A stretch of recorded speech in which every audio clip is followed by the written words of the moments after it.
Videography and gear goes hand in hand. And while you still need to understand all the technical aspects of your camera and filmmaking, there are a few accessories that can make your life easier. In this video, I'll focus on 5 pieces of gear that made a huge impact on me. But this is definitely not the full list, and I would recommend you watch other YouTubers as well to see what they have to say. But with number 1 on the list, we have something that enables me to do fun and very creative POV shots like this one. I'm talking about SmallRig Magic Arm. Looks a little bit confusing, but let me explain to you how it works. Basically, you have a little screw in each end and kind of the lever. If I loosen it, I can move that stuff around however I want, and then if I tighten it, this thing is hard as a rock, you can't really move it, which makes it super reliable. But here's how you can actually use this thing. First of all, coming back to our POV shot, if you have something like this that can hold your phone, I got it from the like $20 tripod from Walmart, I just took it out. Basically, I can screw it on top of the SmallRig arm, and this other end I'll attach to the camera. All you have to do later on is just make whatever adjustments you want, tighten it back up, put your phone right here, and shoot POV behind the scenes shots like you saw. I also shoot a lot of stuff with the gimbal, so another cool use of this thing is mount it to the side of the gimbal and put my monitor on top of it so I can have a clear vision. Lastly, you can buy a version of this thing that comes with a clamp. You just mount a clamp to one of the sides and then you can put it wherever you want and mount the camera on the other end. Here's a really cool creative usage of the SmallRig by one of the creators I saw recently. He basically mounted the clamp to the dirt bike and shoot some content like this. I think you could buy SmallRig with a clamp from Amazon for like $30. Here's a screenshot, so it's a really cool investment for really creative shots. Item number 2, we have camera monitor. When I first started to go to different events, I was the only one out of all the media people who wasn't using a monitor. And I honestly thought that I'm doing fine looking at the small camera monitor, until I realized how much of the difference it makes. The one right here I decided to get is Atomos Shinobi 2. This is pretty expensive monitor, I think it's like $350. I mean, you get a good value for it, but there's a lot of other more affordable options on the market. I know one of the popular ones out there is FreeWorld. I never used it, I just know it's a little cheaper, but still has pretty good reviews, so you might try this if you don't need all the extra stuff. But using monitor is amazing. First of all, because you can see a picture on a bigger screen. It gets really hard sometimes if during your shoot you rely solely on your small screen, because sometimes you think you get a shot, you go to the post-production and you didn't position camera correctly, and because you didn't see on a small screen, so getting a monitor is a huge advantage. And there's a lot of other cool features a lot of monitors are offering. My favorite is aspect ratio. A lot of times client will want the footage for both horizontal and vertical video, so this way you can position everything in the center while still shooting horizontally. But before you get the monitor, think about how you're gonna mount it on your camera. In my case, I got the camera cage, as you can see right here, and then I decided to get the SmallRig two-sided mount. This way I can adjust the height of my monitor, the position, etc. Super cool.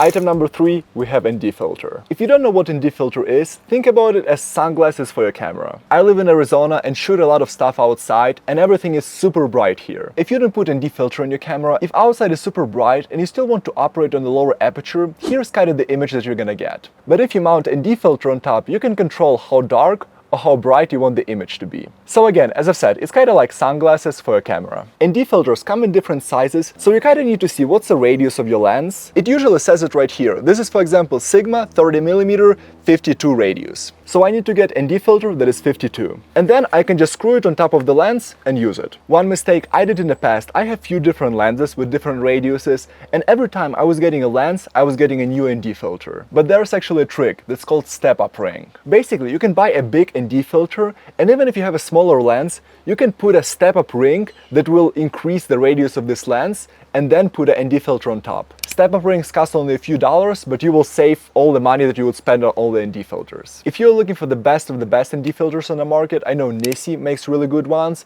and Peter McKinnon PolarPro are kind of the gold standard. Honestly, I've been using K&F filters.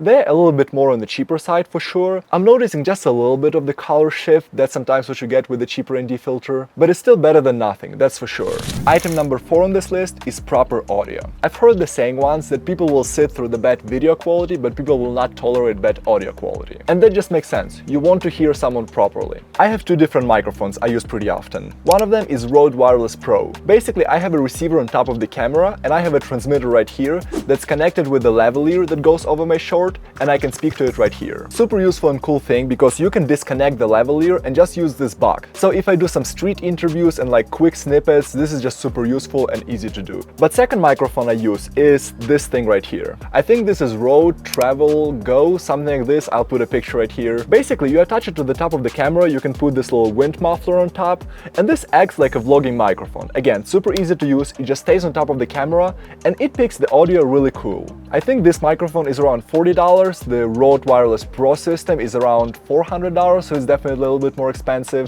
But I also use this one majority of the time and this one only sometimes when I'm just shooting a lot of B-rolls or kind of vlogging. And item number 5 is camera battery. When I first got myself a camera, I was surprised that like even after 2 hours of shooting, the battery is already dead. So I figured I need some extra batteries. So I got myself a set of dummy batteries and then I was charging them before every shoot. During the shoot, when my main battery was dying, I was just exchanging the one battery and then the second dummy battery. It kind of was working okay, but it was adding a lot of stress. Because obviously I needed to step to the side, change the battery, then change it again. So it was just a lot of moving, a lot of stress, a lot of kind of planning.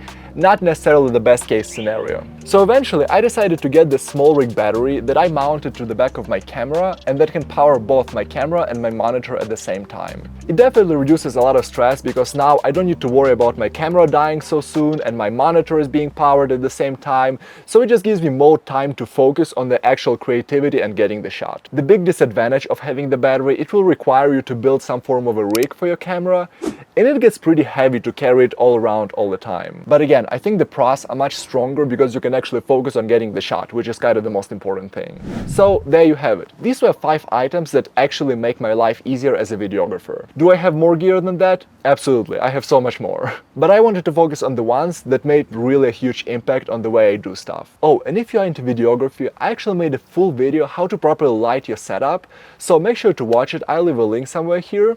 Subscribe to the channel and I'll see you in the next one.